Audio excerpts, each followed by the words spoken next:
அடுத்த क्वेश्चन வாங்க. பென்சிலின் ஒரு உயிர் எதிர்ப்பு பொருள், இது எதிலிருந்து பிரித்தெடுக்கப்படுகிறது அப்படின்னு கேட்டிருக்காங்க. ஸோ இதுக்கான ஆன்சர் வந்து பாருங்க, பூஞ்சைகள். சரிங்களா? ஸோ இந்த பென்சிலின் சொல்லக்கூடிய இந்த உயிர் எதிர்ப்பு பொருளை கண்டறிந்தவர் யார் அப்படின்னு வந்து பார்க்கலாம். ஸோ அலெக்சாண்டர்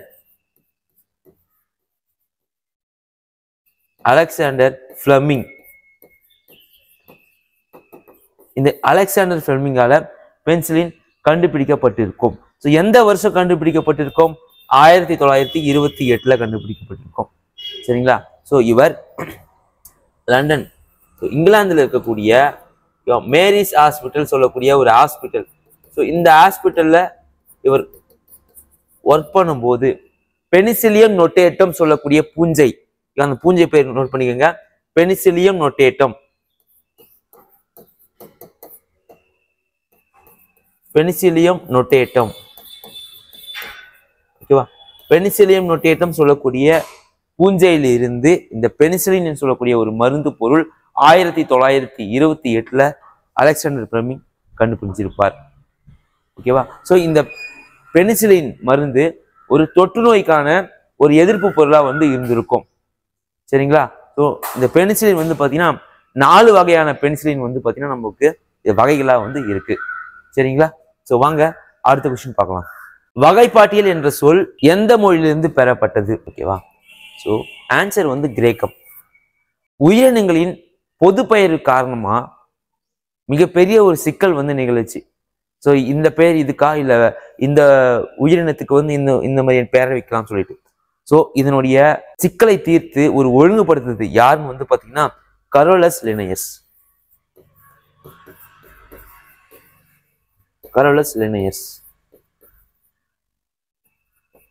இந்த கரோலஸ் லினேயஸ் அவர்கள் உயிரினங்களை ஒழுங்குபடுத்தி, ஓகேவா, இந்த வகைப்பாட்டியல் முறையை வந்து பாத்தீங்கன்னா நம்மளுக்கு அறிமுகப்படுத்தி இருப்பார். இது கிரேக்கத்திலிருந்து வந்திருக்கும். சரிங்களா? ஸோ வாங்க அடுத்த கொஸ்டின் பார்க்கலாம். நன்கு வளர்ச்சி அடைந்த வாஸ்குலார் திசுக்களை கொண்ட தாவர உடலம் காணப்படுவது எதில் கேட்டிருக்காங்க. ஆன்சர் பாருங்க, ஜிம்னோஸ்பம். ஓகேவா? இந்த ஜிம்னோஸ்பம் நம்ம என்ன சொல்லுவோம்னா திறந்த விதையுடைய தாவரம் அப்படின்னு சொல்லுவோம். சரியா? திறந்த விதையுடைய தாவரம். திறந்த விதையுடைய தாவரம் தான் வந்து ஜிம்னோஸ்பம்னு பேரு. ஓகேவா? சோ இதுல 3 வகை இருக்கு. 3 வகை இருக்கு. ஓகேவா? சைக்கோடோ சீடா, கோனிஃபர்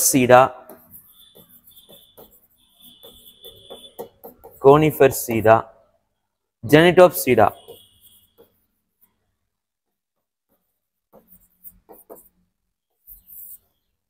மூன்று வகை இருக்கு.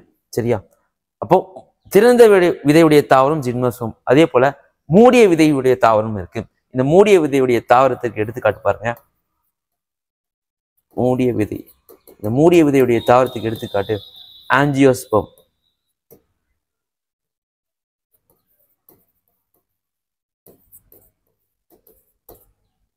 சரிங்களா?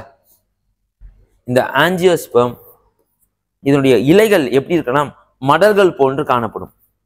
ஓகேவா? இந்த சப்பாத்தி கள்ளி, அந்த சப்பாத்தி கள்ளியை சார்ந்து வரக்கூடிய அந்த குடும்பங்கள் எல்லாமே ஆஞ்சியோஸ்பம் வகையை சார்ந்தது. அதாவது இதனுடைய விதைகள் மூடி இருக்கும். ஓகேவா? ஸோ அடுத்த வினா பார்க்கலாம். உண்ணத்தகுந்த காளான் எதுன்னு கேட்டிருக்காங்க. ஸோ இது அகாரிகஸ். அகாரிகஸ் தான் வந்து உண்ணத்தகுந்த காளான். சரியா? இந்த ஆஸ்பர்கில்லஸ் இருக்கு பாத்தீங்களா? இந்த ஆஸ்பர்கில்லஸ் சொல்லக்கூடியது ஒரு ஃபங்கி. ஓகேவா? ஃபங்கி அதாவது பூஞ்சை.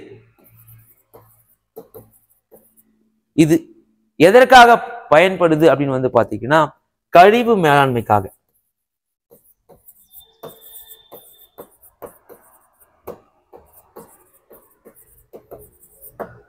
கழிவு மேலாண்மைக்கு பயன்படுகிறது. சரியா? சோ அதே போல polyporus, it is like a fungi family. இதுவும் ஒரு பூஞ்சை குடும்பத்தை சார்ந்தது. சரிங்களா? ஸோ இதுவும் என்னது? ஃபங்கி, பூஞ்சை குடும்பத்தை சார்ந்தது. பெனிசிலியம் ஏற்கனவே நம்ம பார்த்திருப்போம். பெனிசிலியம் நொட்டேட்டம், பெனிசிலியம் நொட்டேட்டம் சொல்லக்கூடிய ஒரு பூஞ்சை. இந்த பூஞ்சையிலிருந்து தான் பெனிசிலின் சொல்லக்கூடிய ஒரு நோய் எதிர்ப்பு பொருளான ஒரு மருந்தினை அலெக்சாண்டர் பிளமிங் அவர்கள் கண்டுபிடித்திருப்பார். போன வினாக்களை பார்த்தோம். சரியா? அந்த வகையில பெனிசிலியம் என்பது ஒரு பூஞ்சை குடும்பத்தை சார்ந்தது. சரிங்களா? இதை பார்க்கும் போதே என்னன்னா அகாரிகஸ் காளான் மற்றதெல்லாம் பூஞ்சை குடும்பத்தை சார்ந்தது. அதில் இந்த ஆஸ்பர்ஜில்லஸ் சொல்லக்கூடிய இந்த பூஞ்சையானது கழிவு மேலாண்மைக்கு பயன்படுது அப்படி சொல்லக்கூடிய தகவலை நீங்க பார்த்துக்கணும். சரிங்களா? ஸோ அடுத்த வினா பார்க்கலாம். பின்வருவனவற்றுள் எந்த விட்டமின் அல்லது எது விட்டமின் சி குறைபாட்டை போக்குகிறது அப்படின்னு கேட்கிறாங்க. ஸோ இந்த விட்டமின் சிக்கு என்ன அறிவியல் பெயர் அப்படின்னு வந்து பார்க்கலாம். ஒவ்வொரு விட்டமினுக்கும் ஒவ்வொரு அறிவியல் பெயர் இருக்குது. அந்த வகையில விட்டமின் சிக்கு என்ன அறிவியல் பெயர்னா ஆஸ்கார்பிக் அமிலம் அப்படின்னு சொல்லுவாங்க. ஓகேவா? ஆஸ்கார்பிக் அமிலம், ஆஸ்கார்பிக் அமிலம். ஓகேவா? சோ இந்த விட்டமின் குறைபாட்டால் மனிதர்களுக்கு என்ன சார் நோய் ஏற்படும் அப்படின்னா ஸ்கர்வி.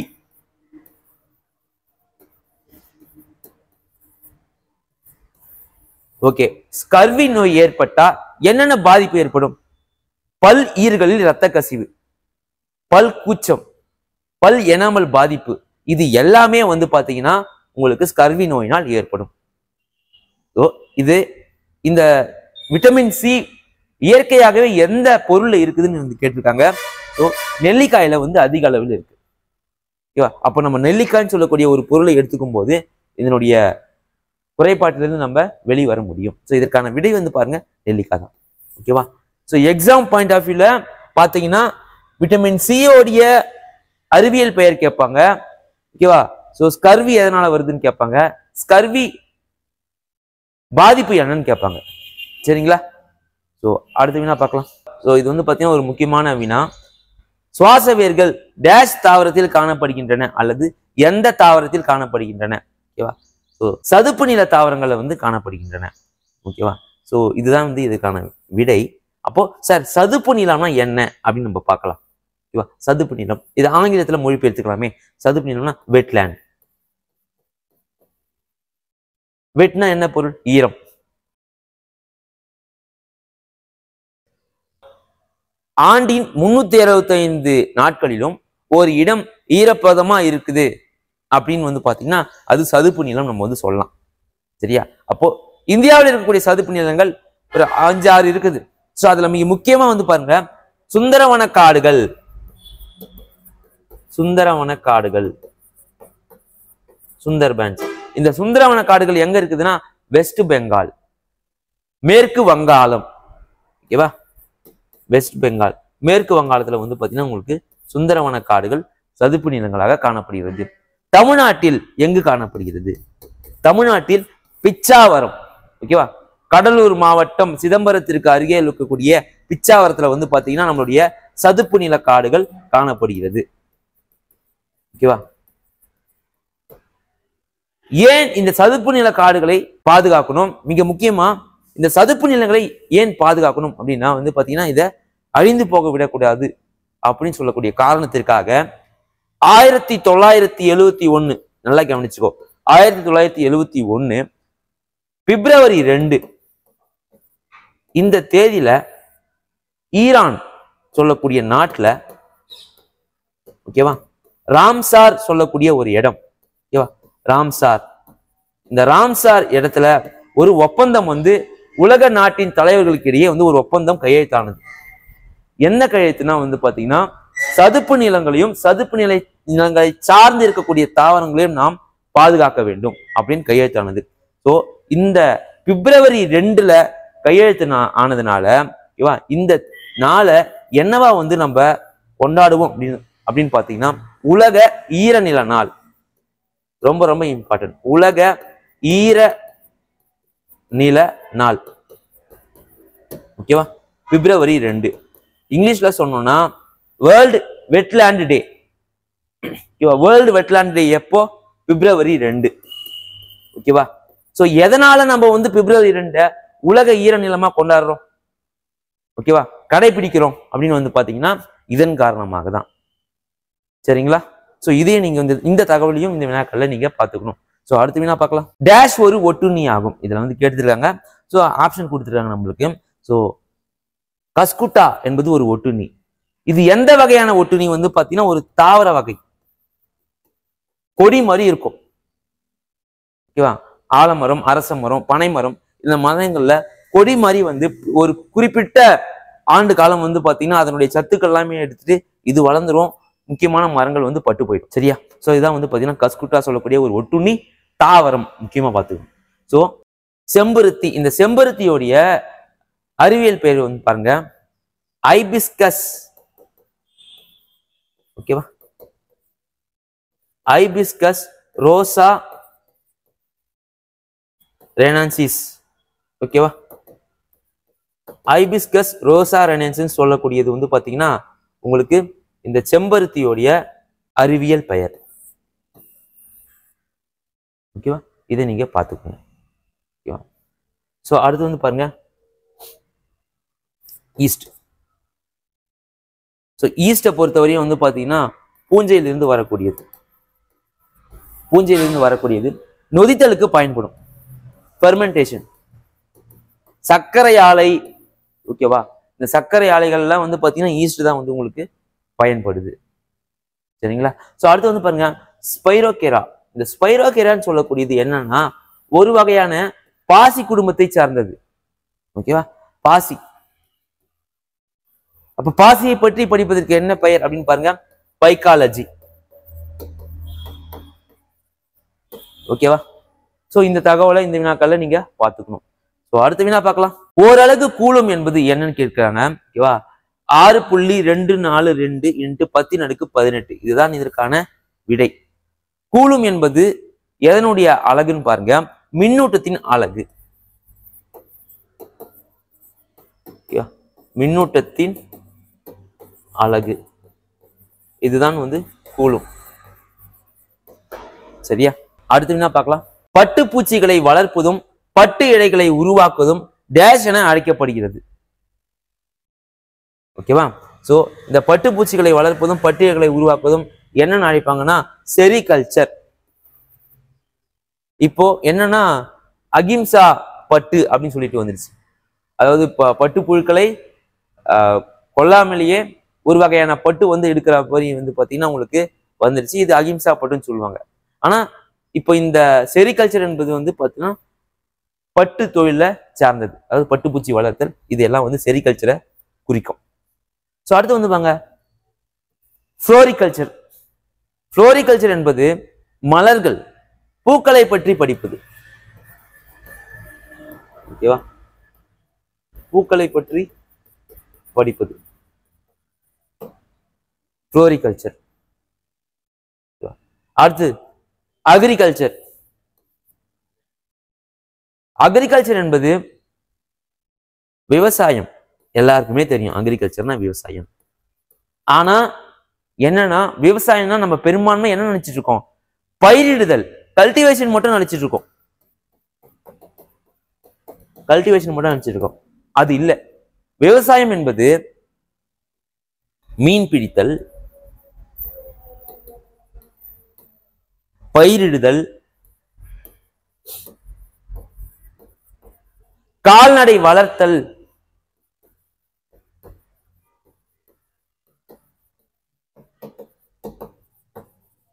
இதை மூன்றுமே ஒருங்கிணைந்தது agriculture. Agriculture is consist of fishing, cultivation and cattles. ஓகேவா? சோ அடுத்து வந்து பாருங்க ஆர்டிகல்ச்சர். ஆர்டிகல்ச்சர் என்பது தோட்டக்கலைத்துறை. ஓகேவா? தோட்டக்கலை. இந்த தோட்டக்கலையை பற்றி படிப்பது இந்த ஹார்டிகல்ச்சர் சொல்லுவாங்க. அடுத்த வினா பார்க்கலாம். எலக்ட்ரான்கள் எதிர்மின் சுமையுடைய ஆகும் அப்படின்னு சொல்லிட்டு முதல் கூற்றுல கொடுத்திருக்காங்க. ஆப்வியஸ்லி இது கரெக்ட் தான். எலக்ட்ரான்கள் என்பது எதிர்மின் சுமையுடையவை. சரியா? அடுத்து வந்து பாருங்க நியூட்ரான்கள் நேர்மின் சுமையுடைய கொடுத்திருக்காங்க. ஸ்டேட்மெண்ட் 2ல இது தப்பு. ஏன் சார்? நியூட்ரான்கள் மின்சுமை அற்றவை. எப்படி? மின்சுமை அற்றவை. நடுநிலையாக இருக்கக்கூடியது.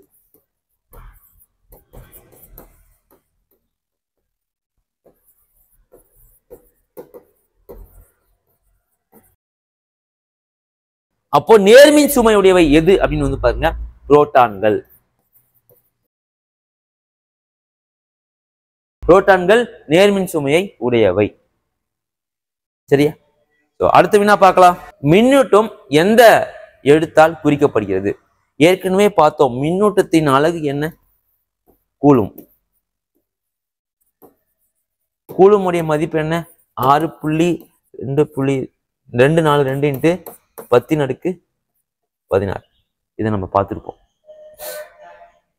ஓகேவா? ஸோ இப்போ இந்த மின்னூட்டம் எதால அளக்கப்படுதுன்னு பாருங்க, Q என்ற அலகால் அளக்கப்படுது. சரியா? ஸோ அடுத்து என்ன பார்க்கலாம். மின்னோட்டத்தின் SI அலகு என்ன அப்படின்னு கேட்குறாங்க. மின்னோட்டத்தின் SI அலகு பாருங்க, ஆம்பியர். சரியா?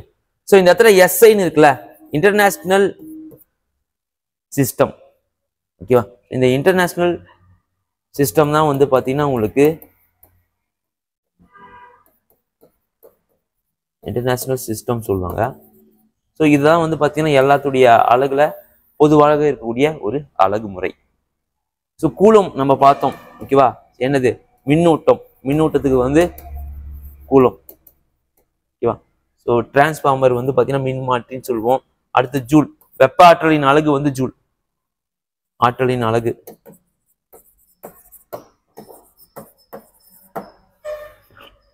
சரிங்களா? ஸோ அடுத்து என்ன பார்க்கலாம். மனிதனில் காணப்படும் குரோமோசோம்களின் எண்ணிக்கை அப்படின்னு வந்து கேட்டிருக்காங்க.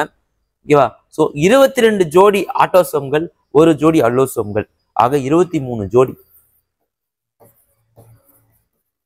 46 குரோமோசோம் வந்து உடையவது. ரைட்டா? ஸோ இதுக்கான விடை இதுதான். இந்த இடத்துல வெறும் 22 ஆட்டோசோம்கள், 1 அல்லோசோம் இருக்குங்க, அது தப்பு. ஜோடி. ஓகேவா? 46 குரோமோசோம் மொத்தமா. சரிங்களா? ஸோ அடுத்து என்ன பார்க்கலாம். மெண்டலின் ஒரு ஜோடி வேறுபட்ட பண்புகள் டேஷ் என அழைக்கப்படுகிறது. அல்லீல்கள். இதுக்கான விடை அல்லீல்கள். அல்லீல்கள் என்பது மரபு வழியா வரக்கூடிய ஒரு பதிப்புகள். இப்போ ஒரு தந்தை இருக்காங்க, தாய் இருக்காங்க. அடுத்த தலைமுறை வந்து பாத்தீங்கன்னா தந்தை தாய் அதனுடைய பண்பு மட்டுமே இருக்காது, புதிதாக ஒரு சில பண்புகள் வந்து சேரும். ஓகேவா? சோ இப்போ இந்த குழந்தைக்கு திருமணமாகி அடுத்த தலைமுறை வருதுன்னா அப்பா அம்மா அதனுடைய பண்புகள், தாத்தா பாட்டி கொஞ்சம் பண்புகள், இது இல்லாம புதுசா ஒரு பண்புகள்ல வரும். சரிங்களா? அதாவது மரபுகளின் பதிப்புகள் அப்படின்னு வந்து நம்ம என்ன சொல்லுவாங்க, இது அல்லீல்களை சொல்லுவாங்க. மரபுகளின் பதிப்புகள். ஓகேவா? சோ இவர் வந்து பாத்தீங்கன்னா பட்டாணி செடி தான் எடுத்திருப்பாரு. Sativum, Pisum sativum. ஓகேவா? ஸோ 3:1 என்ற ரேஞ்சில் வந்து பார்த்தீங்கன்னா ஆய்வு பண்ணி இருப்பாரு. ஓகேவா? ஓங்கு பண்பு, ஒடுங்கு பண்பு, இது எல்லாமே வரக்கூடியது இந்த பட்டாணி செடியில். சரிங்களா? ஸோ மெண்டலின் தான் வந்து பார்த்தீங்கன்னா இந்த மரபியல் சார்ந்த ஒரு சில விஷயங்களை நம்மளுக்கு கண்டுபிடிச்சு கூறியிருப்பார். ஸோ அடுத்து என்ன பார்க்கலாம். ஒகாசாக்கி துண்டுகளை ஒன்றாக இணைப்பது எது அப்படின்னு வந்து பாருங்க. ஓகேவா? So DNA ligase. ஓகேவா? ஸோ டிஆக்சி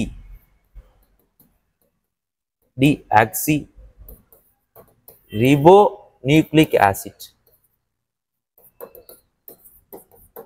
இதான் வந்து டிஎன்ஏ சொல்லுவோம், ஒரு மரபு பொருள். ஸோ இதை ஒட்டுறது வந்து பார்த்தீங்கன்னா உங்களுக்கு லிகேஸ் நம்ம வந்து சொல்லலாம். ஸோ அடுத்து என்ன பார்க்கலாம். ஒரு குறிப்பிட்ட பண்பின் வெளி தோற்றம் என்ன அப்படின்னு வந்து பாருங்க. புறத்தோற்றம். இந்த புறத்தோற்றம் வந்து பார்த்தீங்கன்னா பீனோடைப். ஓகேவா? அல்லீல்கள் என்பது வந்து பார்த்தீங்கன்னா மரபு பதிப்பு. இதை நம்ம பார்த்துருக்கோம். சரிங்களா? ஸோ அடுத்து என்ன பார்க்கலாம். ஒரு டிஎன்ஏ 2 பாலிநியூக்ளியேட் இழைகளால் ஆனது. ஓகேவா? ஸோ பாலிநியூக்ளியேட் இழைகளால் வந்து பார்த்தீங்கன்னா ஆகியிருக்கும். அல்லீல்களுக்கும் இதுக்கும் வந்து பார்த்தீங்கன்னா சம்பந்தம் இருக்காது. மரபணு வகை வந்து இதுல வரவே வராது. ஓகேவா? அடுத்த கொஸ்டின். டிஎன்ஏவின் இரட்டை எலிக்கல் மாதிரியை முன்மொழிந்தவர் யார் அப்படின்னு கேட்கிறாங்க. Watson and Crick. ஓகேவா? நீங்க ஹாஸ்பிட்டல்லாம் பார்த்துருப்பீங்க, இல்ல டாக்டர் போகக்கூடிய அந்த கார்ல எல்லாமே பார்த்துருப்பீங்க. எப்படி தெரியுமா இருக்கும்? அதாவது பாம்பு மாதிரி வளைஞ்சிருக்கும். ஓகேவா? இப்படி இருக்கு அப்படின்னா ஸோ அதே மாதிரி இப்படி இதுதான் வந்து பார்த்தீங்கன்னா உங்களுக்கு இரட்டை ஹெலிகல் மாதிரி. புரியுதா? இந்த இரட்டை ஹெலிகல் மாதிரியை வந்து பாத்தீங்கன்னா உங்களுக்கு வெளியிட்டது யாருன்னா, இரு இழைகள் வந்து ஒத்து இருக்கும், பிணைஞ்சு இருக்கும் பாம்பு போல அப்படி சொன்னது இந்த வாட்சன் மற்றும் கிரீக் தான். அடுத்த வினா பார்க்கலாம். கப்பல் மற்றும் விமானங்களின் வேகத்தை அளவிட பயன்படும் அலகு எது அப்படின்னு வந்து கேட்கிறாங்க. சரியா? நாட். சோ இது வந்து பாருங்க, வினாடி மீட்டர் இதுல வருமானா வராது. ஓகேவா? சோ இடப்பெயர்ச்சி ஒரு இடத்துல இருந்து மற்றொரு இடத்திற்கு போகிறது இடப்பெயர்ச்சி. சோ திசை வேகம் வெலாசிட்டி, இந்த வெலாசிட்டியும் வந்து பாத்தீங்கன்னா இதுல வராது. சரியா? சோ அடுத்த வினா பார்க்கலாம். டியூட்ரியம் டிரிடியம் என்பவை என்ன அப்படின்னு வந்து கேட்கிறாங்க. ஓகேவா? So hydrogen ஐசோடோப்புகள். ஐசோடோப்னா நம்ம பார்த்திருப்போம் ஏற்கனவே.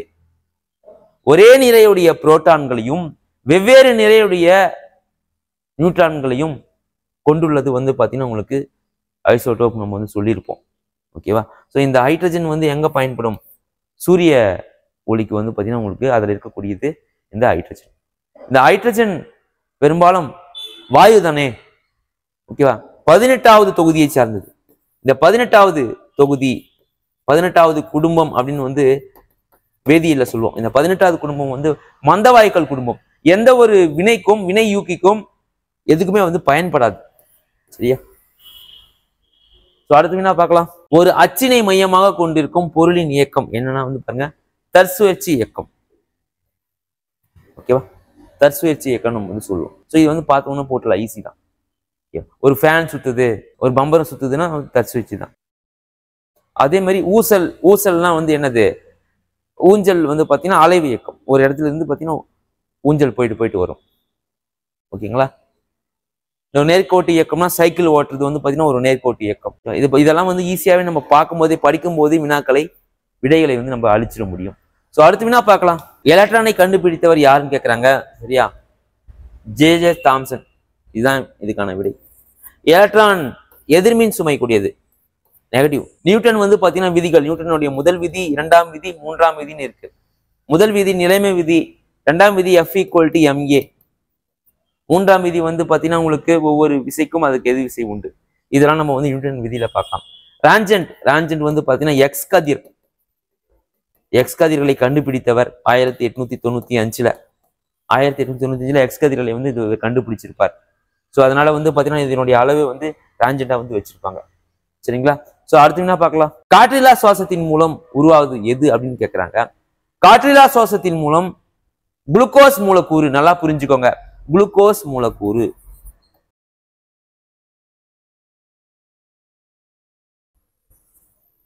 ஓகேவா? C6H12O6. இந்த குளுக்கோஸ் மூலக்கூறு சிதைவடைஞ்சு, அதாவது ஆக்சிஜனுடைய துணை இல்லாம தாவரங்களில் என்னவாகும்? எத்தில் ஆல்கஹாலா வந்து பாத்தீங்கன்னா வெளியிடும். ஓகேவா? இதுவே விலங்குகளில் வந்து பாத்தீங்கன்னா உங்களுக்கு லாக்டிகா வந்து பாத்தீங்கன்னா வெளியிடும். சரிங்களா? சோ அதே மாதிரி இது வெளியேற்றும் போது என்னது? கார்பன் டை ஆக்சைடும் வந்து பாத்தீங்கன்னா வெளியேற்றப்படும். Carbon di oxide. ஸோ அடுத்து என்ன பார்க்கலாம். ஒரு மெட்ரிக் டன் என்பது என்னன்னு கேட்குறாங்க. ஆக்சுவலி ஒரு டன்னுனா என்னன்னா 1000 kg. ஒரு மெட்ரிக் டன், ஒரு டன்னா 1000 kg, 1000 கிலோ. இது வந்து ஒரு டன். அப்போ ஒரு குவிண்டால்னா என்னன்னு பாருங்க. ஒரு குவிண்டால் என்பது வந்து பாத்தீங்கன்னா உங்களுக்கு 100 கிலோ. 100 கிலோ வந்து ஒரு குவிண்டால். அப்போ 10 குவிண்டால் என்னது? 1000 கிலோ ஆகுதா? 10 குவிண்டால் என்னது 1000 kg. அப்ப 1000 kg நம்ம என்ன சொல்லுவோம்? ஒரு டன்னா. அப்போ ஒரு டன்னுடைய குவிண்டால் மதிப்பு என்னது? 10 குவிண்டாலா? ரைட்டா? இதுவே வந்து பாருங்க, 10 டன்னுக்கு நிகரான குவிண்டால் மதிப்பு கேட்கறாங்க. நல்லா புரிஞ்சுக்கோ. 10 டன்னுக்கு நிகரான 10 டன் இருக்குப்பா. இந்த 10 டன்னுக்கு நிகரான குவிண்டால் என்னன்னு பாருங்க. ஓகேவா? கிட்டத்தட்ட என்ன வரும்? 100 குவிண்டால் வரும். சரியா? இதுதான் விஷயம். சோ அடுத்த क्वेश्चन பாருங்க. இரத்த கசிவு நோய் ஆண்களில் பொதுவாக காணப்படுவதற்கு என்ன காரணம்? பெண்கள்ல ஏன் காணப்படுவதில்லை? ஆண்களுடைய குரோமோசோம் அந்த பாருங்க என்னன்னா XYன்னு இருக்கும் ஜீன் ஆண்கள். ரைட்டா? சோ பெண்களுக்கு XX. இந்த XX ஒரே தன்மையில இருக்கிறதுனால பெரும்பான்மை இந்த ஜெனட்டிக் மரபு இது வந்து பார்த்தீங்கன்னா ரத்த கசிவு நோய் என்னன்னு கேட்பாங்க. அதாவது இதற்கு ஒரு பெயர் இருக்கு, ஈமோபீலியா, அரச பரம்பரை நோய். ஈட்டி படம் பார்த்துதான் உங்களுக்கு தெரிஞ்சிருக்கும். ஈட்டி படத்துல வந்து பார்த்தீங்கன்னா உங்களுக்கு அதர்வாக்கு இந்த நோய் தான் வந்து வந்திருக்கும். சரிங்களா? ஸோ அதை நீங்க பாருங்க வேணாம். இதே மாதிரி தான் கான்செப்ட். ஓகேவா? ஈமோபீலியான்றது வந்து பார்த்தீங்கன்னா ஒரு அரச பரம்பரை நோய். இதுல பெண்களுக்கு வந்து பார்த்தீங்கன்னா பெரும்பாலும் வர்றதில்லை. ஏன்னா ஒரே மாதிரியான அந்த ஜீன் டைப். ஆண்கள் பாருங்க XY ஜீன் டைப். ஸோ அதனால வந்து பார்த்தீங்கன்னா X குரோமோசோமில் ஒடுங்கு பண்பு இருக்கிறது இங்க ஆண். ஓகேவா? ஆணில் ஒடுங்கு பண்பு இருக்கிறதுனால இந்த ஈமோபீலியா ஏற்படுகிறது. இது என்ன சொல்லுவாங்கன்னா ஒரு அரச பரம்பரை நோய்னு சொல்லுவாங்க. அரச பரம்பரை நோய். ஓகேவா? அதுக்கப்புறமா இந்த ஈமோபீலியா விட்டமின் குறைபாடு காரணமா ஏற்படுதா, புரத குறைபாடு ஏற்படுதா, இல்ல கால்சியம் குறைபாடு காரணமாக ஏற்படுதான்னு கேட்பாங்க. எந்த குறைபாடு காரணமா ஏற்படுதுல, ஜெனட்டிக் டிசார்டர், மரபியல் சம்பந்தமான ஒரு நோய். ஓகேவா? மரபு சம்பந்தமாக ஏற்படக்கூடிய ஒரு குறைவான நோய். சரிங்களா? அடுத்து வினா பார்க்கலாம். மனிதனின் ABO ரத்த வகைகளை கட்டுப்படுத்துவது எது அப்படின்னு வந்து கேட்கிறாங்க. பல்கூட்டு அலீல்கள். We have seen that word. அலீல்கள் என்பது என்னது? மரபுகளின் பதிப்பு. முன்னால் இருந்த தரமுறை அதுல இருந்து கொஞ்சம் வாங்கும். இது பதிப்புன்னு நம்ம சொல்லுவோம். ஸோ பல்கூட்டு அலீல்கள் வந்து பார்த்தீங்கன்னா இதை கட்டுப்படுத்தும் அப்படின்னு வந்து சொல்றாங்க. ஸோ நீங்க பாருங்க, ABO ரத்த வகையை கண்டுபிடித்தவர் யார் அப்படின்னு சொல்லுங்க. லான்ஸ் நயர். ஓகேவா? லான்ஸ் நயர். இந்த லான்ஸ் நயர் தான் வந்து பார்த்தீங்கன்னா கண்டுபிடிச்சிருப்பாரு. 1901 கண்டுபிடித்திருப்பார். இதுதான் கான்செப்ட். 1901 கண்டுபிடித்திருப்பார். புரியுதா? ஸோ இதை பார்த்துக்குங்க. ஸோ அடுத்துனா GEAC இதோடைய அப்ரிவேஷன். எல்லாத்துடைய அப்ரிவேஷன் நம்மளுக்கு முக்கியம். இந்த GEAC உடைய அப்ரிவேஷன் பாருங்க, ஜெனட்டிக் இன்ஜினியரிங் அப்ரூவல் கமிட்டி. இதுதான் இதுக்கான விடை. ஓகேவா? மரபு பொறியியல் இன்ஜினியரிங்கே வந்து பார்த்தீங்கன்னா ஜெனட்டிக் எல்லாமே கலந்து வந்துருச்சு. ஓகேவா? அந்த அளவுக்கு நம்ம அறிவியல்ல வந்து பார்த்தீங்கன்னா அந்த அளவு நம்ம வந்து படிப்பின் காரணமா வந்து அவ்வளவு முன்னேற்றம் வந்து அடைஞ்சிருக்கும். சரிங்களா? ஸோ இந்த ஒரு அப்ரிவேஷனை நீங்க பார்த்துக்கோங்க. ஸோ அடுத்து என்ன பார்க்கலாம்? மரபியல் என்பது அப்படின்னு வந்து கேட்குறாங்க. ஜெனட்டிக் அப்படின்னு வந்து பார்த்தீங்கன்னா ஒரு மெக்கானிசம் ஆஃப் இன்ஹெரிட்டன்ஸ். ஓகேவா? பரம்பரையா வர்றது தான் வந்து பார்த்தீங்கன்னா நம்ம மரபியல் நம்ம வந்து சொல்லுவோம். ஓகேவா? செல் டிவிஷனுக்கு இதுக்கும் சம்மந்தம் இல்லை. ஓகேவா? இனப்பெருக்கும் இங்க வராது. திடீர் மாற்றம், வளர்ச்சி இதெல்லாமே. ஓகேவா? வளர்ச்சி வேறுபாடு இதெல்லாம் வராது இங்க. ரைட்டுங்களா? ஸோ அடுத்து என்ன பார்க்கலாம்? எலைசா முதன்மையாக இதற்கு பயன்படுகிறது. இந்த எலைசா, வெஸ்டர்ன் பிளாக் எல்லாமே வந்து பார்த்தீங்கன்னா உங்களுக்கு முதல்ல என்னன்னா ஒரு நோய் கிருமி இருக்குதா அப்படின்னு பார்க்கறதுக்கு தான். எலைசாவை பொறுத்தவரை என்னது? ஒரு நோய் கிருமி இருக்கிறதுக்காக பார்க்கறது தான். சரிங்களா? ஸோ இதுக்கான விடை இங்கே இருக்குமே, நோய் கிருமிகளை பக்கத்துல. ஸோ திடீர் மாற்றங்கள்னா இது மியூட்டேஷன் நம்ம சொல்லுவோம். மியூட்டேஷன். ஓகேவா? ஸோ இது வராது. ஓகேவா? ஸோ விரும்பத்தகுந்த மாற்றம், விரும்பத்தக்க மாற்றம் இதெல்லாமே இருக்கும். ஸோ இதுக்கும் சம்பந்தம் கிடையாது. ரைட்டா? ஸோ அடுத்த வினா, ஆலஜன் குடும்பம் எந்த தொகுதியை சார்ந்தது? சரிங்களா? ஸோ 17வது தொகுதி. சரி, இந்த 15 இருக்கு பார்த்தீங்களா? ஸோ இது வந்து பார்த்தீங்கன்னா உங்களுக்கு நைட்ரஜன். இந்த நைட்ரஜன் குடும்பத்தை சார்ந்தது 15வது தொகுதி. 16வது பாருங்க, 16வது பொறுத்தவரையும் ஆக்சிஜன் குடும்பம்.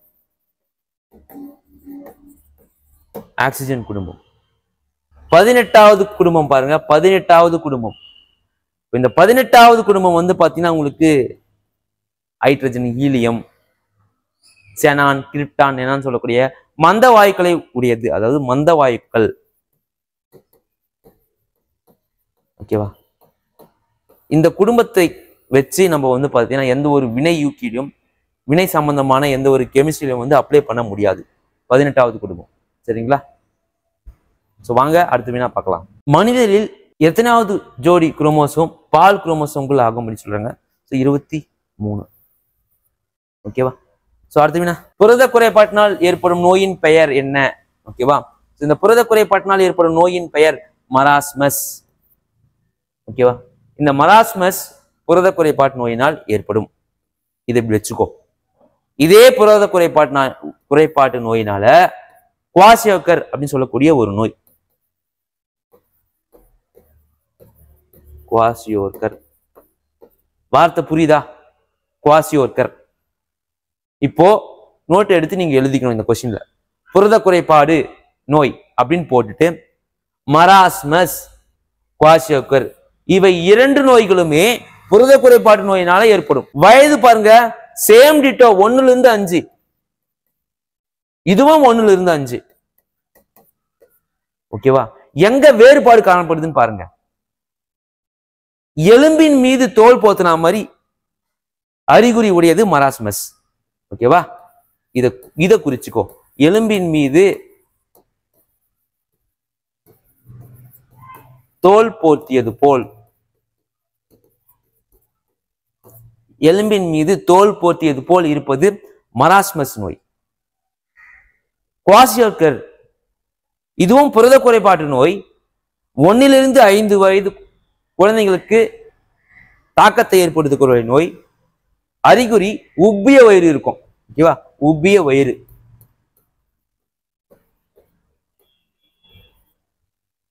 சூம்பி போன கைகள் இருக்கும்.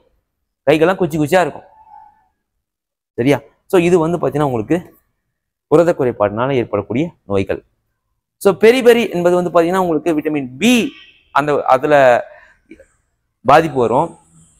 நியூரோ நரம்பு சம்பந்தமான நோய். ஓகேவா? மலட்டுத்தன்மை விட்டமின் இ குறைபாட்டினால உங்களுக்கு வந்து பாத்தீங்கன்னா மலட்டுத்தன்மை வந்து ஏற்படும். ஓகேவா? ஸோ நிக்டோலோபியா கண் சம்பந்தப்பட்ட ஒரு நோய். கண் சம்பந்தப்பட்ட நோய் வந்து பாத்தீங்கன்னா நிக்டோலோபியான்னு நம்ம வந்து சொல்லுவோம். ரைட்டா? ஸோ அடுத்த கொஸ்டின் பார்க்கலாம். டேஷ் திட்டமானது முதலில் மனிதனின் நிலவில் தரையிறங்க செய்த திட்டமாகும். என்னன்னா அப்போலோ 11. அப்போலோ 11 அமெரிக்கா தான் வந்து யுஎஸ் தான் அமைச்சிருக்கோம். ஓகேவா? நிலவில் 1969. ஓகேவா? நீல் ஆம்ஸ்டாங்க வந்து அமைச்சிருப்பாங்க. நீல் ஆம்ஸ்டாங்க அமைச்சிருப்பாங்க. ரைட்டா? சோ அடுத்து என்ன பார்க்கலாம். டேஷ் நிறத்திற்கு மெலானின் நிறமிகள் காரணமாக உள்ளன. ஓகேவா? சோ மெலானின் சொல்லக்கூடியது எது சம்பந்தமானதுன்னா தோல். ஓகேவா? சோ டெர்மாட்டிக்ஸ் அப்படின்னு சொல்லுவாங்க. இந்த தோல் சார்ந்த விஷயங்கள் எல்லாமே வந்து பாத்தீங்கன்னா டெர்மாட்டிக்ஸ் சொல்லுவாங்க. அதே மாதிரி அறிவியல எபித்திலிய திசு, இந்த எபித்திலிய திசு வந்து பாத்தீங்கன்னா தோலை சார்ந்தது தான். எபித்திலிய புற்றுநோய் இது எல்லாமே வந்து பாத்தீங்கன்னா உங்களுக்கு தோலை சார்ந்து வரக்கூடியது. ஓகேவா? சோ மெலானின் வந்து தோல். அடுத்த வினா, தாலாசீமியா உடல் குரோமோசோமில் உள்ள ஒரு ஒடுங்கு பண்பு மரபணுவின் திடீர் மாற்றத்தால் ஏற்படும் ஒரு நோயாகும். மியூட்டேஷன் சொல்லக்கூடியது திடீர் மாற்றம். ஓகேவா? தாலாசீமியா வந்து ஒரு மரபணு நோய். கரெக்ட் தான், மரபணு நோய். ஓகேவா? இந்த நோயினால் தாலாசீமியால வந்து பாத்தீங்கன்னா ரத்த சிவப்பணுக்கள் அதிகமாக சிதைக்கப்படுகின்றன. ஆர்பிசின்னு சொல்லுவோம். ஓகேவா? இந்த ஆர்பிசி சிவப்பா இருக்கிறதுக்கு என்ன காரணம்? இதுல இருக்கக்கூடிய பிக்மெண்ட் நிறமி என்ன நிறமி? Haemoglobin.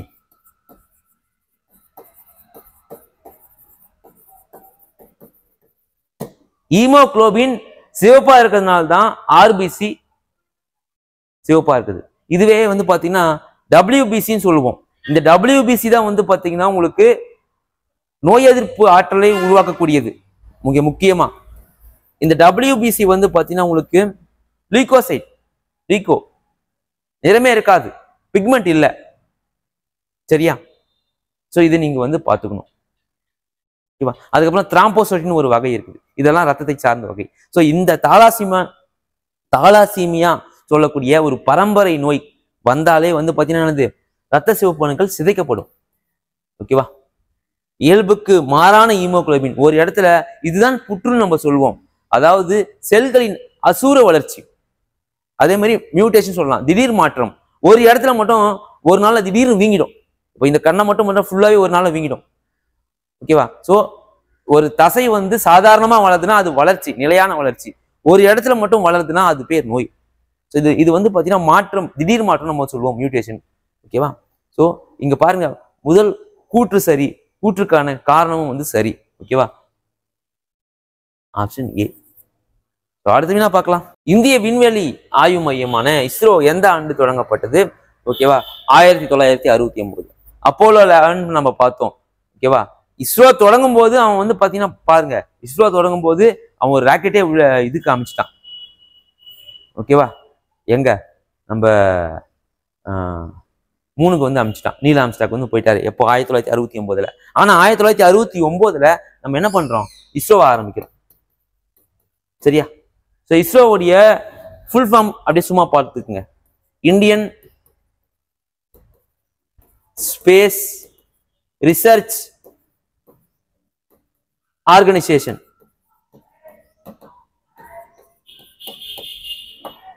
Indian space research organisation, இதுதான் வந்து இஸ்ரோ, இதோடைய அப்ரிவேஷன். ஆனால் அமெரிக்காவுக்கும் நம்மளுக்கும் கம்பேரிட்டிவ் பண்ணிக்கோங்க. 1969 நம்மளுடைய அமைப்பு சின்னதாக நம்ம தொடங்குறோம். அவன் வந்து பார்த்தீங்கன்னா விண்வெளிக்கு ஆளையே அமைச்சிட்டான். ஆனால் இப்போ பாருங்க, ஓகேவா, ஸோ ககன்யான் திட்டம் வந்து பார்த்தீங்கன்னா உங்களுக்கு ககன்யான் ஸ்கீம் போன எஸ்ஐல வந்து கேட்டிருந்தாங்க. ககன்யான் என்பது எதை சம்பந்தப்பட்டது? விண்வெளிக்கு ஆள் அனுப்புறது இஸ்ரோ தான் பண்ணுச்சு. மங்கள்யான் அதுவும் இஸ்ரோ தான் பண்ணுச்சு.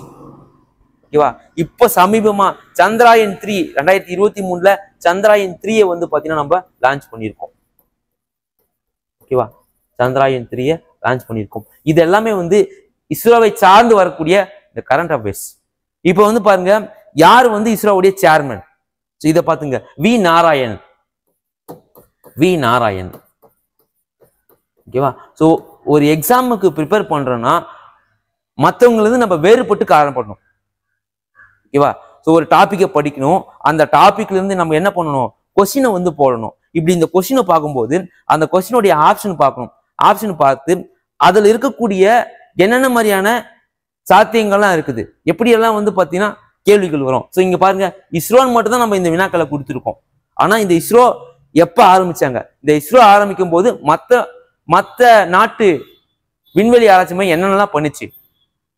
ஸோ அது மட்டும் இல்லாம இப்போ இஸ்ரோவுடைய நிலைமை என்ன, எத்தனை செயற்கைக்கோள்களை வந்து ஏவுகணைகளை வந்து பார்த்தீங்கன்னா உங்களுக்கு வெளியே வந்து அனுப்பியிருக்கு. ஓகேவா, அதே மாதிரி எத்தனை விண்வெளி ஆராய்ச்சி மையம் வந்து இருக்கு. ஸோ இது எல்லாமே இதை சார்ந்து இருக்கக்கூடிய விஷயங்கள். இப்போ வந்து இஸ்ரோவுடைய தலைவர் யாரு? வி நாராயண். சரியா? ஸோ இதை நீங்க பார்த்துக்கணும். ஸோ அடுத்து வினா பார்க்கலாம். இந்தியா தனது முதல் செயற்கைக்கோளை ஆரியப்பட்டு. ஸோ அடுத்து வினா பாருங்க, இந்தியா தனது முதல் செயற்கைக்கோளான ஆரியபட்டாவை விண்ணில் எந்த ஆண்டு செலுத்தியது? சரியா, 1975. ஓகேவா, நம்ம ஏற்கனவே பார்த்தோம் இஸ்ரோ ஆரம்பிச்சது எப்போ, 1969. ஸோ நம்ம வளர்த்துக்கு கிட்டத்தட்ட வந்து பார்த்தீங்கன்னா ஒரு 14 வருஷம் தேவைப்பட்டது. ஓகேவா, ஸோ 14 வருஷம் தேவைப்பட்டது. ஏன்னா மற்ற நாடுகளுக்கும் இந்தியாவை வந்து நம்ம கம்பேர் பண்ணவே முடியாது. மற்ற நாடுகள் எல்லாமே வந்து பார்த்தீங்கன்னா உங்களுக்கு பர்ச்சேசிங் பவர் பிபிபின்னு சொல்லுவோம். ஸோ இதில் வாங்கும் சக்தி வந்து பார்த்தீங்கன்னா கிட்டத்தட்ட நம்மளது அதிகம். நம்மளது ஒரு பக்கம் அதிகம், டாலரின் மதிப்புல அவங்களது வந்து அதிகம். எல்லாமே வந்து பார்த்தீங்கன்னா வளர்ந்து விட்ட நாடுகள். அமெரிக்கா எல்லாமே வந்து பார்த்தீங்கன்னா என்னது, வளர்ந்து விட்ட நாடுகள். ஸோ அதனால வந்து பார்த்தீங்கன்னா அவங்களுக்கு இந்த இன்ஃப்ராஸ்ட்ரக்சர் எல்லாமே வந்து ஈஸியாக கிடைச்சிது. ஸோ டெவலப் ஆகிட்டு விண்வெளியில வந்து பார்த்தீங்கன்னா தடம் பதிச்சாங்க. ஆனால் இந்தியாவை பொறுத்தவரையும் கிட்டத்தட்ட சுதந்திரம் அடைஞ்சு வந்து பார்த்தீங்கன்னா மிகப்பெரிய ஒரு போராட்டம். இந்த போராட்டத்துக்கு அப்புறமா வந்து பார்த்தீங்கன்னா கொஞ்சம் கொஞ்சமா நம்ம முன்னேறோம். முதல் நிலை விவசாயத்திலிருந்து முன்னேறோம். இப்படி முன்னேறி இருக்கும்போது அடுத்தது வந்து பார்த்தீங்கன்னா எப்படி பண்றதுன்னே தெரியல. ஸோ இந்த மாதிரியான நேரத்துல வந்து பார்த்தீங்கன்னா நம்மளுக்கு இந்த விண்வெளியெல்லாம் சாத்தியமா? கண்டிப்பா இல்லை. ஆனா இதையும் நம்ம வந்து பார்த்தீங்கன்னா என்னது சாதிச்சு வந்து காமிச்சோம். ஓகேங்களா? ஸோ அடுத்த கொஸ்டின் பார்க்கலாம். பின்வருவனவற்றில் ராக்கெட்டுகளின் செயல்பாட்டின் கொள்கை எது அப்படின்னு கேட்கறாங்க. அதாவது ராக்கெட்டுகள் எந்த விதியின்படி வந்து செயல்படுது அப்படின்னு வந்து கேட்டிருக்காங்க. ஸோ நியூட்டனின் 3ஆம் விதி. ஓகேவா, நியூட்டனின் 3ஆம் விதி. சார் நியூட்டனின் 3ஆம் விதினா என்னன்னா நம்ம டே டு டே லைஃப்ல நடக்கிறது தான். ஓகேவா, நீ ஒன்று செஞ்சா உனக்கு திருப்பி வந்து அதே நடக்கும். ஓகேவா, அதாவது என்னன்னா ஒவ்வொரு விசைக்கும் அதற்கு சமமான எதிர்விசை உண்டு. ஓகேவா, முற்பகல் என்ன செய்யும் பிற்பகல் தானா தேடி வரும் சொல்லுவாங்க திருவள்ளுவர் திருக்குறள்ல. அதே மாதிரிதான் நியூட்டனின் 3ஆம் விதி என்னது, ஒவ்வொரு விசைக்கும் அதற்கு சமமான எதிர்விசை உண்டு. ஸோ அதே மாதிரி பாருங்க, நியூட்டனின் முதல் விதி என்னன்னா நிலைமை விதி. ஓகேவா, இரண்டாம் விதி பாருங்க, இரண்டாம் விதி வந்து F equal to ma. Acceleration force equal to விசை. விசை வந்து பாத்தீங்கன்னா நிறைக்கும் முடுக்கத்திற்கும் சமமானது அப்படின்னு வந்து பாத்தீங்கன்னா இரண்டாம் விதியில வந்து சொல்லியிருப்பாரு நியூட்டன். சரிங்களா, ஐசக் நியூட்டன். ஓகேவா. ஸோ ராக்கெட்டுகளை பயன்படுவது மூன்றாம் விதி தான். ஸோ இதை மட்டும் நீங்க பார்த்துக்கோங்க. ஸோ அடுத்த வினா, உலக நீர் தினம் எப்போது கடைபிடிக்கப்படுகிறது? என்னன்னா மார்ச் 22. ரைட்டா. ஸோ இதுல வந்து பாருங்க மார்ச் 20. இந்த மார்ச் 20 வந்து பாத்தீங்கன்னா ரொம்ப ரொம்ப 2 தினம். ஓகேவா. வேர்ல்டு ஹாப்பினஸ் டே, உலக மகிழ்ச்சி நாள், வேர்ல்டு ஹாப்பினஸ் டே.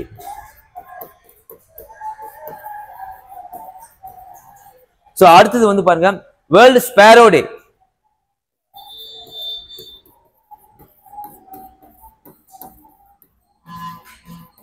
வேர்ல்டு ஸ்பேரோ டே. சரியா. ஸோ இதை நீங்க பாத்துக்கங்க. ஸோ அடுத்து வினா ஒரு பொறுத்துக்க. சரியா. ஸோ மும்பை விதி. மும்பை விதி வந்து பாத்தீங்கன்னா டாபர் நீர். ஸோ 5. மும்பை விதியை சொன்னது டாபர் நீர். கார விலகம். கார விலகத்துக்கு வந்து பாத்தீங்கன்னா சோடியம் நம்ம சொல்லுவோம். 4. அடுத்து வந்து பாருங்க எண்ம கோட்பாடு. எண்ம கோட்பாடை வெளியிட்டவர் நியூலாந்து. ஓகேவா. 1. எண்ம கோட்பாடை வெளியிட்டவர் யாருமா? நியூலாந்து. 1. ஸோ அடுத்து வந்து பாருங்க காரமண் உலோகம். இந்த காரமண் உலோகம் வந்து பாத்தீங்கன்னா கால்சியம். சரியா. ஸோ அடுத்து வந்து பாருங்க நவீன ஆவர்த்தன விதி. ரைட்டா. இந்த நவீன ஆவர்த்தன விதி மோஸ்ட்லி 5, 4, 1, 2, 3 எங்க மேட்ச் ஆகுது? 7 மேட்ச் ஆகுது. அடுத்த வினா பார்க்கலாம். மானஸ் தேசிய பூங்காவில் காணப்படும் முக்கிய விலங்கு என்ன? முதல்ல மானஸ் தேசிய பூங்காவை பார்க்கலாம். இந்த மானஸ் தேசிய பூங்கா எங்க இருக்கு அப்படின்னு வந்து பாத்தீங்கன்னா அசாம். ஓகேவா. இதே அசாம்ல மிக முக்கியமான ஒண்ணு இருக்குது, இதை நோட் பண்ணிக்கோ. என்னன்னா மஜுலி ஆற்று தீவு. மஜுலி ஆற்று தீவு உலகின் முதலான ஒரு ஆற்று தீவு எதுனா இந்த மஜுலி ஆற்று தீவு தான். இந்த மஜுலி ஆற்று தீவு எந்த நதியினால உருவாகிறதுன்னு கேட்பாங்க. பிரம்மபுத்திரா. பிரம்மபுத்திரா. இந்த பிரம்மபுத்திராவை என்ன சொல்லுவாங்கன்னா சிவப்பு ஆறுன்னு சொல்லுவாங்க. ஓகேவா. சோ இது வந்து இது ஏன் சார் இங்க வந்தோம்னா மானஸ் பார்த்தோம். மானஸ் வந்து அசாம். அசாம்ல இருந்து பாத்தீங்கன்னா அதுல இருந்து லிங்க் எடுத்து இந்த 2 பாயிண்ட் நோட் பண்ணிக்கோ. சோ இங்க வந்து பாருங்க மானஸ் தேசிய பூங்கால என்ன காணப்படுதுன்னா வந்து பாத்தீங்கன்னா உங்களுக்கு புலி தான் காணப்படும்.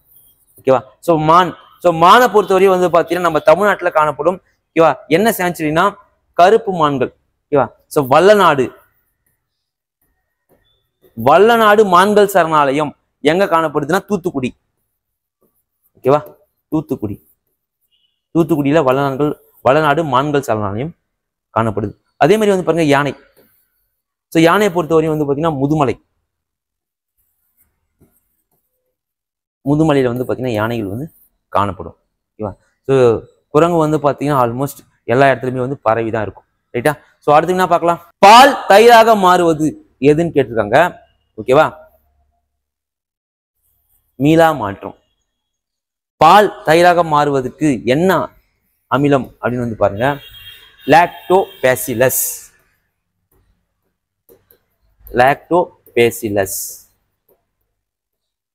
இந்த லாக்டோபேசிலஸ் சொல்லக்கூடிய ஒரு பாக்டீரியா தான் பாலை தயிரா மாற்றுது. ஓகேவா. சோ இப்போ பால் தயிரா மாறிச்சுன்னா மீண்டும் தயிர் பாலாவே மாறிச்சுன்னு வச்சுக்கோங்களேன், அது வந்து மீள் மாற்றம்.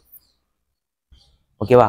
இப்போ பால் தயிரா மாறிச்சு, தயிர் வந்து பாத்தீங்கன்னா அவ்வளவுதான், திருப்பி வந்து பழைய நிலைமைக்கு வராது. இது வந்து மீளா மாற்றம். சிம்பிள் கான்செப்ட், புரிஞ்சுக்கோ. ஓகேவா. சோ அடுத்த வினா, அசாம் மாநிலத்தின் தேசிய விலங்கு எது அப்படின்னு வந்து கேட்கிறாங்க. அசாம் மாநிலத்தின் தேசிய விலங்கு எதுன்னு வந்து பாத்தீங்கன்னா உங்களுக்கு ஒற்றை கொம்பு காண்டாமிருகம். இந்த ஒற்றை கொம்பு காண்டாமிருகம் அழிந்து வரக்கூடிய ஒரு விளிம்பு நிலையில இருக்குது. ஏன்னா அந்த கொம்பை வந்து பாத்தீங்கன்னா வணிக ரீதிக்காக கொம்பு மட்டும் அறுத்துருவாங்க. இந்த கொம்பு மட்டும் அறுத்ததுனால அதுல வந்து புண் ஏற்பட்டு அந்த காண்டாமிருகங்கள் எல்லாமே வந்து பாத்தீங்கன்னா அழியக்கூடிய அதனுடைய இனமே, புரியுதுங்களா, ஒரு இனமே வந்து அழிஞ்சிரும். உலகத்துல ஒரு இனம் இருக்குது, அந்த இனம் இப்படி எல்லாம் இருந்தது. நம்ம டைனோசரியே பார்த்துக்கலாம், அதெல்லாமே வந்து பாத்தீங்கன்னா ஒரு இனம். ஓகேவா. சோ இந்த ஒரு இனம் இருந்தது, அந்த இனமே வந்து பாத்தீங்கன்னா அழிஞ்சு போச்சு. ஓகேவா? ஸோ இப்படி அழியக்கூடாது, அழிய விடக்கூடாது. ஏன்னா இந்த ஒற்றை கொம்பு காண்டாமிருகம் தேசிய விலங்காகவே இருக்குது, ஆனா இது அழியும் தருவாலே இருக்குது. ஓகேவா? ஸோ இதற்காக என்னன்னா ஐநா சபை ஒரு அமைப்பை ஏற்படுகிறது, IUCN. ஓகேவா? இந்த IUCNல வந்து பாத்தீங்கன்னா சிவப்பு தர புத்தகம், ரெட் டேட்டா புக். இந்த ரெட் டேட்டா புக் என்ன பண்ணும் பாருங்க, அழிந்து போன ஸ்பீசிஸ் விலங்குகள் மற்றும் அழியும் தருவாயில் இருக்கக்கூடிய விலங்குகள், தாவரங்கள், இது எல்லாத்தையுமே வந்து பாத்தீங்கன்னா இந்த ரெட் டேட்டா புக்ல வந்து வச்சிருப்பாங்க. சரிங்களா? ஸோ அடுத்து என்ன பார்க்கலாம், எரி பொட்டாசியம் என அழைக்கப்படுவது எது அப்படின்னு கேட்குறாங்க. சரியா? So potassium hydroxide. ஓகே, இதுக்கான விடை இதுதான். ஸோ அடுத்து என்ன பார்க்கலாம், வானூர்தி ராக்கெட்டின் பாகங்கள் தயாரிக்க பயன்படும் உலோகம் எது அப்படின்னு கேட்குறாங்க. அலுமினியம். அலுமினியத்துடைய ஓர் என்னன்னு பாருங்க, பாக்சைட். ஓகேவா? ஏன் சார் மற்றதெல்லாம் வந்து தயாரிக்கக்கூடியதுன்னா மிகவும் லேசானது அலுமினியம். சரியா? ஸோ அடுத்து என்ன பார்க்கலாம், ராபிஸ் நோய்க்கு மருந்தினை கண்டறிந்தவர் யார்? ஸோ யாருன்னு பாருங்க, லூயிஸ் பாஸ்டர். இந்த ராபிஸ் நோயா என்னன்னு பார்க்கலாம். ராபிஸ் நோய்னா என்னன்னா வந்து பாத்தீங்கன்னா ஹைட்ரோபோபியான்னு சொல்லுவோம். ரைட்டா? ஹைட்ரோபோபியா. போபியானா பயம், ஹைட்ரோனா தண்ணி, அவ்வளவுதான். தண்ணியை பார்த்தாலே பயம் வரும். ஓகேவா? ஸோ இந்த ராபிஸ் வந்து பாத்தீங்கன்னா வெறி நாய் கடிச்சா வந்து நம்மளுக்கு வரக்கூடியது. சரிங்களா? ஸோ இதை பார்த்துக்குங்க. அடுத்து வினா, சமையல் சோடாவின் வேதிப்பெயர். ஓகேவா? ஆப்போசோடான்னு சொல்லுவோம். ஓகேவா? So sodium bicarbonate. ஓகேவா? ஸோ அடுத்து என்ன பார்க்கலாம், நீராவி போக்கு எதுல வந்து நடைபெறுது? ஓகேவா? நீராவி போக்கு வந்து பாத்தீங்கன்னா உங்களுக்கு இலைத்துளியில நடைபெறுது. இலைத்துளிக்கு மற்றொரு பெயர் தான் வந்து பாத்தீங்கன்னா ஸ்டொமேட்டா, இலையில காணப்படுவது. ஓகேவா? பூக்கள்ல வந்து நடைபெறாது, விதைகள்லயும் நடைபெறாது, பழங்கள்லயும் வந்து நடைபெறாது. நீராவி போக்கு எங்க நடைபெறும்? இலைகள்ல தான் நடைபெறும். ரைட்டா? ஸோ அடுத்து என்ன பார்க்கலாம், இவற்றுள் ஜிம் கார்பெட் தேசிய பூங்காவில் காணப்படும் விலங்குகள் என்ன? முதல்ல ஜிம் கார்பெட் தேசிய பூங்கா எங்க இருக்குன்னு பார்க்கலாம். உத்தரகாண்ட். உத்தரகாண்டுடைய தலைநகரம் பார்த்துக்கோ, டேராடூன். சரியா? உத்தரப்பிரதேசத்துல இருந்தா உத்தரகாண்ட் வந்து பிரிஞ்சிருக்கும். ரைட்டா? ஸோ இது ஒன்று வச்சுக்கோ. இந்த ஜிம் கார்பெட் தேசிய பூங்கால வந்து பாத்தீங்கன்னா சிறுத்தை இதுவும் இருக்கும், சிவப்பு நரிகளும் இருக்கும், கருங்கரடியும் இருக்கும். சரியா? ஸோ மூணுமே வந்து இருக்கும். ஆப்ஷன் வந்து பாத்தீங்கன்னா டி. ஓகேவா? ஸோ அடுத்து என்ன, so Gir forest national park is located இன், அதாவது கிர் வன தேசிய பூங்கா எங்க அமைஞ்சிருக்குன்னு கேட்டிருக்காங்க. ஸோ எங்கன்னா குஜராத். ஓகேவா? ஸோ குஜராத்தோடைய தலைநகர் பாருங்க, காந்தி நகர். ஜஸ்ட் பார்த்து வச்சுக்கோ, கேட்டானா நம்ம ஒன்றும் பண்ண முடியாது. ஓகேவா? ஸோ இதுல வந்து பாத்தீங்கன்னா உங்களுக்கு என்ன விலங்கு இருக்குன்னா சிங்கம், லயன். ஓகேவா? ஸோ ஒரு காலத்துல வந்து பாத்தீங்கன்னா நம்ம சிங்கம் தான் இந்தியாவினுடைய தேசிய விலங்கா இருந்தது. ஆனால் நாட்டின் எல்லா மாநிலத்திலுமே வந்து சிங்கம் காணப்படல. அதன் காரணமா வந்து பாத்தீங்கன்னா புலியை வந்து நம்ம தேர்ந்தெடுத்திருப்போம். சரிங்களா? ஸோ கேரளான்னு பார்த்துருக்கோம். கேரளாவை பொறுத்தவரையும் வந்து பாத்தீங்கன்னா பெரியார் நேஷனல் பார்க் வந்து கேரளா. ஓகேவா? ஸோ உத்தரகாண்ட் நம்ம பார்த்தோம். உத்தரகாண்ட் வந்து பாத்தீங்கன்னா ஜிம் கார்பெட் பூங்கா. தமிழ்நாட்டை பொறுத்தவரையும் வந்து பாத்தீங்கன்னா உங்களுக்கு என்னது, இந்திரா காந்தி நேஷனல் பார்க் கோயம்புத்தூர். ஓகேவா? ஸோ இதெல்லாமே வந்து பாத்தீங்கன்னா தமிழ்நாட்டில் இருக்கும். சரிங்களா? ஸோ நன்றி, வணக்கம்.